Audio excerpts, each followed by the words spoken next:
On a vu comment déposer de l'argent sur son compte. Maintenant, on va voir comment faire une conversion de devises, donc que ce soit des euros en dollars ou des dollars en dollars canadiens par exemple. Et pour ça, on va avoir deux méthodes.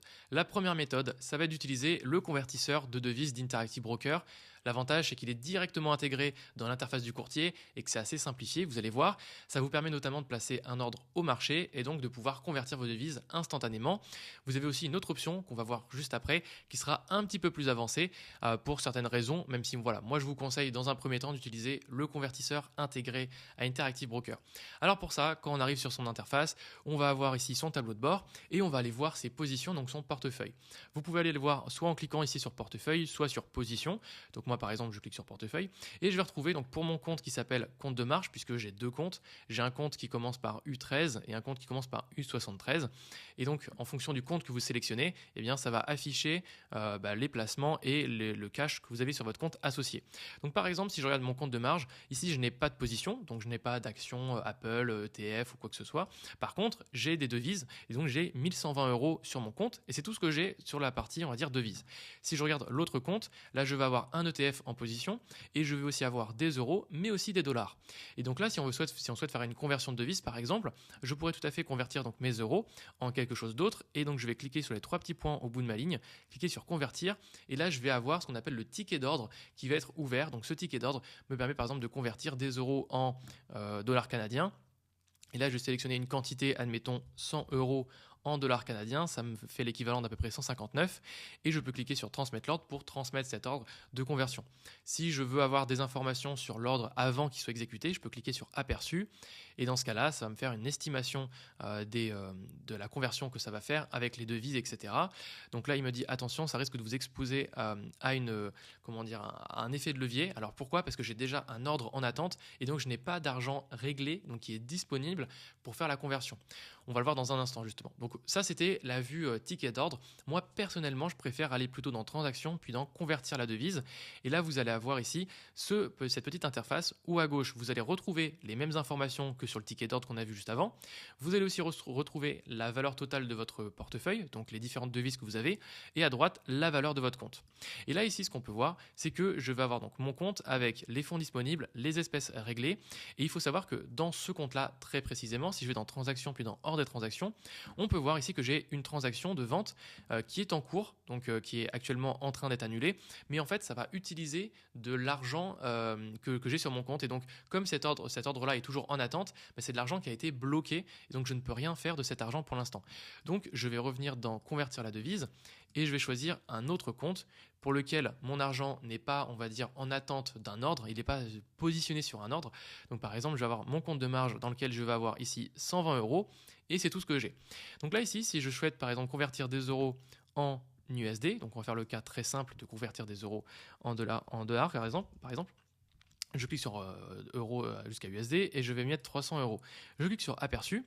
Et là, dans mon aperçu, je vais voir que ma valeur des euros, elle va passer de 1120 euros à 820 euros. Et mes USD vont passer de 0, puisque je n'en avais pas, à 345 à peu près. On me précise ici mes conversions, enfin mes frais de commission. Donc comme c'est 2 dollars par conversion, ça revient à faire à peu près 1,74 euros. Donc c'est normal que je paye 1,74 euros. Alors des fois c'est 1,75, des fois c'est 1,76, en fonction du taux de change euro-dollar, puisque vous allez payer de toute façon 2 dollars de commission de conversion. Et donc là, c'est parce que je souhaite convertir donc 300 euros dans ce montant-là. Si je souhaite convertir la totalité de mon portefeuille, donc les 120 ici total, et je clique sur aperçu, là, je vais avoir donc une erreur qui me dit attention, je n'accepte pas ton ordre parce que là, tu essaies de faire de la marge, etc. Tout simplement parce que pour convertir donc mes 120 euros, si je souhaite convertir cette quantité totale, eh bien, je ne pourrai pas payer mes frais de commission et donc ça va nécessiter de la marge. Et donc, si je veux que mon ordre passe, il faut toujours laisser un petit peu d'argent donc dans votre devise de base. Donc, par exemple, laisser 3-4 euros pour juste payer les 2 dollars de commission. Donc, moi, je vous conseille, par exemple, si vous avez 1120 euros, là, vous mettez par exemple 1000 euros, vous laisser un petit peu d'argent de côté pour justement passer et laisser de la commission qui va être réglée ici. Ensuite, vous cliquez ici sur transmettre et là, votre ordre est transmis pour pouvoir donc faire votre conversion. Et donc là, voilà, mon ordre, il est transmis. Je vais le retrouver dans la partie ordre et transactions ici, où j'essaie d'acheter donc ici pour 1000 euros tout simplement des USD. Alors là, en l'occurrence, voilà, là en l'occurrence, il est en pré-submitted parce que tout simplement les marchés sont fermés, on est dimanche, donc c'est pour ça que l'ordre est en attente. Si j'avais envoyé mon ordre par exemple un lundi ou un mardi, là instantanément l'ordre il aurait été exécuté et j'aurais pu le retrouver dans l'aspect trade ici pour voir les ordres qui ont été exécutés. Donc ça c'était l'option 1 pour convertir ces devises. Donc ça c'est assez simple grosso modo puisque on voit le pays initial, le pays final pour faire sa conversion. La deuxième option, ça va être d'utiliser la paire de devises et donc ça va vous permettre d'avoir un ordre qui va être plus précis car vous pourrez choisir par exemple votre type d'ordre et vous allez pouvoir vraiment choisir ça. Vous allez aussi pouvoir par exemple passer à un ordre limité si jamais vous connaissez le principe de l'ordre limité. Alors comment est-ce que ça fonctionne? Vous allez avoir donc une paire de devises, par exemple l'euro USD, donc c'est la devise qu'on a tradée à l'instant. On va voir la devise de base et ensuite la devise de cotation. Et comment ça fonctionne? Quand vous allez voir par exemple la paire euro USD, ça veut dire que pour 1 euro, eh bien ça vaut 1,08 USD tout simplement. Donc là c'est la devise de base et donc pour 1 quelque chose, combien est-ce que ça vaut de quelque chose? Eh bien moi ce serait donc 1 euro égale 1,08. Et si vous souhaitez par exemple convertir des euros en dollars, eh bien faudra vous poser la question, est-ce que je dois acheter ou vendre cette paire justement? Donc si je regarde sur ici Interactive Broker, si je tape USD euro pour avoir cette paire là, hop, donc là il ne me la propose pas, alors plutôt euro USD. Voilà, on voit instrument financier, on me propose euro.usd, donc là on me propose bien cette paire, et on va avoir deux types de produits. On va avoir le produit devise et le produit CFD. CFD c'est pour Contract for Difference, donc ça c'est un produit à effet de levier. Moi je vous invite surtout pas à utiliser ça, mais beaucoup plus à utiliser les devises, puisque c'est ce que nous on veut convertir des euros en dollars, ou inversement.